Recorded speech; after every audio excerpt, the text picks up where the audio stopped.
Ah, yes, an old friend, the comedy of errors.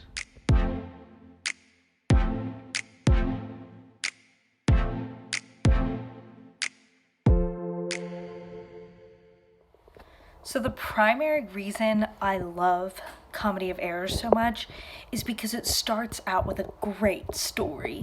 Like a really unbelievable, far-fetched story, but it's a great story nonetheless. So essentially what happens is there's this duke and he takes this man prisoner for various reasons, and he says, oh, you need to pay or you're condemned to death. And the man's like, oh, just let me die, my life is sad. And the duke is like, oh, tell me about your life. And then he tells him this story. So he says that he had a wife, and he and his wife were in love, and they lived this great life, and they made lots of money, and the wife became pregnant. And then she had twins. At the same time, a poor person who lived near them, a poor family, also had a set of twins. So they bought the twins, as in, like, they probably, like, did pay for them, which is super sketch, but, like, I guess was acceptable then. So bought these twins to take care of their twins. So now we have two sets of twins. Very Shakespearean.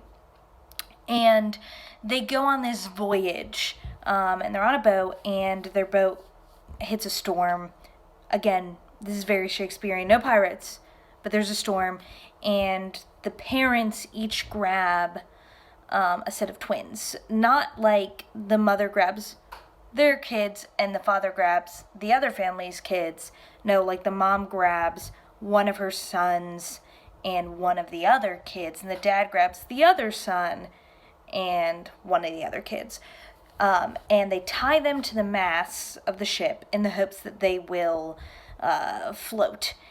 So all six of them tied to these masts, they're floating along, things are going okay, they're heading towards Corinth, and then all of a sudden these other ships come near them, and there's like waves or whatever. Somehow the water flows in such a way that it separates them, and they cannot get back to each other. So they're separated forever, period. So the father has his one son and one of the other twins, and the mother has the other son and one of the other twins. And as the father's son gets older, he starts to ask his father about his brother. And so his father leaves to go on this great journey that for months and months, or maybe even years, he has been looking for the other twin, and who hopefully is with his wife. It's a great introduction because it hooks you immediately, even though it is this kind of really far-fetched tale. And I guess you can maybe, if you're a Shakespeare fan, see where this is going, because now we have two sets of twins, and twins in Shakespeare means fun. As a side note, sometimes when I'm reading Shakespeare, I get really unconfident about my understanding of the text. Like, oh no, what if I interpreted that wrong? And now I'm like totally wrong about the plot. And then I'll like go and like Google it or whatever to make sure that I'm understanding it right. And I'm literally always right. Like I'm just the world's most insecure person. So, anyway, so Adriana has always kind of irritated me as a female in Shakespeare. She's super insecure, and like the second her husband doesn't come home on time for dinner, she just assumes he's cheating on her. And maybe she has like some kind of like just cause to believe that, but for the most part she's like, oh, like I'm so sad and like terrible looking, and I'm never gonna feel better about myself unless my husband tells me I'm pretty. And I'm like, extra. I will say, when she speaks with Luciana and tells her that when she gets married, she will understand that she can have sway over her husband, and Luciana's all like, no, you should obey your husband 100% and never question anything ever. I'm like, okay, well, I see sort of a little bit of positive female power, but for the most part, she just strikes me as like kind of weak and boring, and like then she like beats her servant all the time, and I'm just not into that. Like is insecure and demanding and annoying. Sorry about it. Just not my favorite Shakespeare female. So back to this whole beating servants thing. Because both Adriana and what's that guy's name? Antipholus, both the Antipholuses, also beat the Dromios. And it really irritates me. I think it's the word beat, like the connotation of it nowadays. But I'm sure it was really funny then. Like, bodily humor in Shakespeare's time was really, really funny. Especially for the lower class. Like, Shakespeare used a lot of puns to create humor. But he really wrote for all types of people. So the really intellectual, well-educated people would find the puns really funny. And then he had kind of this slapstick type humor for the lower class. So, like, I can't be too upset about it.